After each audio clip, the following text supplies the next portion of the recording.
Hey there folks, Mike for CMCC Builds back again, this time to discuss the Thief Rogue build. And oh boy, things got a little caliente in the comment section in the last video. Lots of people misunderstanding how the rules work in relation to each other. I'll try to clarify in the main portion of the build. As always, hit me up in the comments. Subscribe! Most people have about 60% of their view time from subscribers. I'm still right around 40%. Let's reverse those numbers. Only you hold that power. Reminder that this build was birthed in the big bang of Ludic's brain, tweaked based on discussions with the Gauntlet Discord and our private conversations. For a detailed look at his takes, ideas, and details on this build and others, check the link in the description. For now, let's shake out our legs, stretch our arms and minds, and carefully make creative character builds. Oops, did I just accidentally give away the real meaning? Let's try that again. Let's craft magical character concepts. Today, we dig into the Thief Rogue, taking full advantage of True Strike and True Strike scrolls. How will we do it? Let's take a look. We start with Rogue. Arcana and Stealth are the premier picks for this build, but there's a problem. Arcana isn't a proficiency for rogues, so we take Stealth, Sleight of Hand, Investigation, and Persuasion. What? Yeah, hang tight. Level 1 Expertise, we'll come back to that too. Now, if you want to take a custom background or an older background, what I'm about to do here is meaningless. And that's the better and easier option to make this build work. But in case your DM doesn't allow that for some reason, so I can actually show you what I'm doing in D&D Beyond, we're going to take the Merchant background. That gives the Animal Handling and Persuasion proficiencies. Aha! Because we've already selected that, we can choose another proficiency, and we'll of course take Arcana. This background also gives the Lucky Feat, which is essential to make sure this build gets advantage as much as possible. And oh, does this build want advantage? For ability scores, we can choose between Constitution, Intelligence, or Charisma. Again, the custom background, we can do Dex Intelligence, or even Dex, Con, and Intelligence. But for demonstration purposes, we're going with Con and Intelligence, which is available to us. So a +2 to Intelligence and a +1 to Constitution.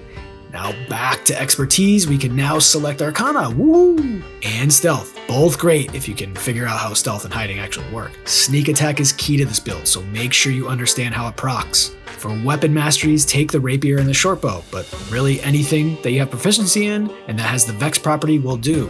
Why Vex? Because it gives advantage on the next attack roll after you hit. And say it with me, this build wants advantage. For species, we want Elf.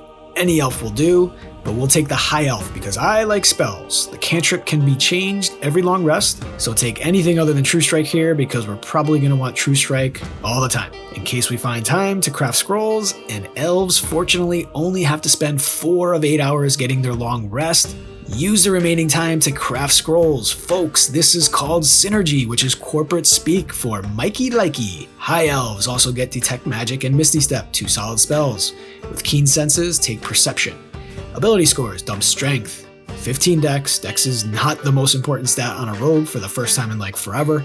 13 Constitution, 15 Intelligence, 12 Wisdom, and 8 Charisma. Racial ASIs push the Con to 14 and Intelligence to 17. With general feats all being half feats, getting your main stat to 17 is super important in 2024. That 15 Dex kind of sucks, to be honest, and it will stick there for a bit. This is a big reason to get that custom background we were talking about and throw some ASI points into Dexterity instead of Con. Okay, at level 2, take a level in Wizard. A lot of you asked about this, and here it is. We need to do this to be able to cast scrolls, specifically those on the Wizard spell list. True Strike is the key one, but not the only one. I want to be clear, this isn't a True Strike only build. You can use the Fast Hands ability for other spells and other magic items. There's a ton of flexibility here. With the spells, I took Blade Ward, Booming Blade, and True Strike as cantrips. All of these should be scribed as scrolls. Enter a tough combat unexpectedly with low hit points. Better cast Blade Ward for added protection, and now your main action isn't compromised on a buff. Booming Blade can be used to great effect if you find yourself in melee. True Strike from range, which is where you want to be. Absorb Elements and Shield are great defensive options that you just want. Fog Cloud is a great spell with plenty of uses, and Sleep is no longer largely useless in one more level. It's another good bonus action scroll option. And get as many level 1 rituals as you can and add them to your book. Here I have Find Familiar, which has all the uses we know and love, but can also give another source of advantage if other means run out. Unseen Servant, also another solid ritual. Back into Rogue, level 2 Cunning Action isn't quite as good as usual since we're hopefully using that bonus action for more powerful options like massive damage attacks or strong control spells or magic items that do fantastic things like inflict fear or whatever other goodies you can find. DMs beware. But we're not quite there yet because we need one more level in Rogue to get a subclass and take the Thief. Now we get Steady Aim, which we likely won't use much for the same reasons as before, and Fast Hands. There it is. Here we can bonus action True Strike with a scroll, ready a main action for a True Strike without a scroll, and double sneak attack in a round. And assuming we've hit ourselves via stealth and later invisibility, or we've had our familiar provide advantage from shared blind sight as a bat or something like that, we're going to be starting with advantage. If we hit the enemy, proc sneak attack for 2d6 extra damage, and the next attack that we readied will be at advantage, and attack sneakily again. So let's review this, since many commenters seemed very confused about how this works. All of this is in the last video, but I'll restate it here in hopes of some clarity. Page 228 of the new PHB states that spell scrolls are magic items. There, it also states that if the spell on the scroll is on your class's spell list, you can read the scroll and cast the spell, and this part is important, so listen carefully, using its normal casting time, and without providing any material components.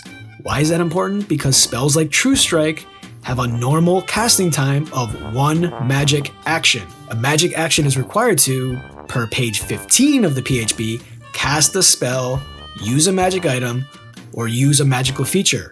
Rewind that part if you need to hear it again, because the Thief's level 3 Fast Hands feature states on page 137, in case you think I'm photoshopping these screenshots or something, as a bonus action, you can ... take the magic action to use a magic item that requires an action. Are scrolls a magic item? Yes. Do they require a magic action to cast the spell on the scroll? Yes. Does it require that action, referring to the magic action? Yes. This idea that scrolls don't use a magic action is just nonsense. Scrolls require the action of the spell, as I just highlighted, using its normal casting time. Trying to make up new actions that scrolls require because they are read as part of the casting is just not supported by anything in the rules. You're making that up. And if you want to make things up for your game, that's great. But here we try to stick to the rules so people are aware of the rules and can make the decisions to homebrew in an informed fashion. And if you're wondering what attack bonus we're using, are we using the +5 basic one from page 228 of spell scrolls? No, because we are scribing these scrolls. And per page 233 of the PHB, do I really need to keep saying that? The spell uses your spell save DC and spell attack bonus. But do cantrips scale? Yes, if the spell scribed is a cantrip, the version on the scroll works as if the caster were your level. Moving on. At Rogue 4, level 5, things start getting bonkers because now we're gonna grab Elven Accuracy. D&D Beyond allows me to show this, so I'm showing it. It's perfectly raw to grab this feat per the backwards compatibility rules, and it's a half feat, so it fits the new style of general feats with a +1 to intelligence, we round that off to 18, further powering our True Strike attacks, and all of those advantage rolls I've just mentioned are now made with 3 dice. Even Lucky now gives advantage rather than a reroll, so that gets you proficiency bonus number of advantages too. Your chance to miss an attack just went way down. Cunning Strike for some cool options and some added flexibility with 2 sneak attacks per round. This becomes even more enticing when compared to other rogue builds. Uncanny Dodge, we need this. Our dex is not great and rogues generally do not have great defense out of the gate. Shield and absorb elements certainly help, and this helps some more. Expertise at 6th level rogue, perception and investigation are good options. Sleight of hand is a strong option if you're needed for the traditional rogue duties of picking locks and disarming traps. Magical traps can defer to your Arcana skill, however, so don't forget that.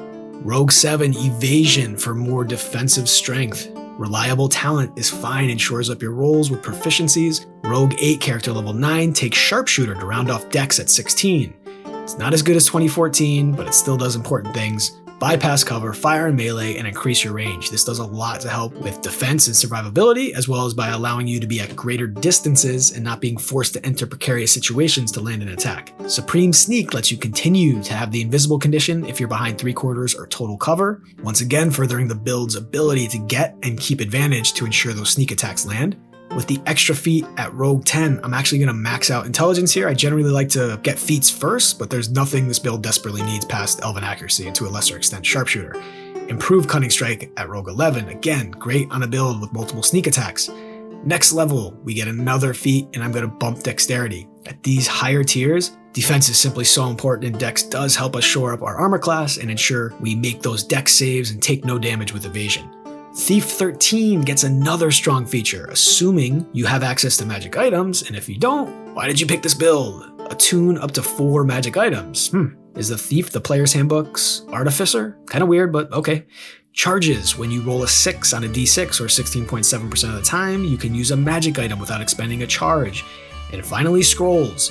Things are starting to get spicy. Using our spellcasting modifier from intelligence, thieves can now use any spell scroll.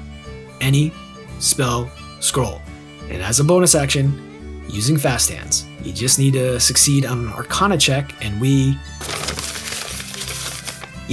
have expertise in Arcana and a 20 intelligence. That means that with reliable talent, we can't roll below a 10.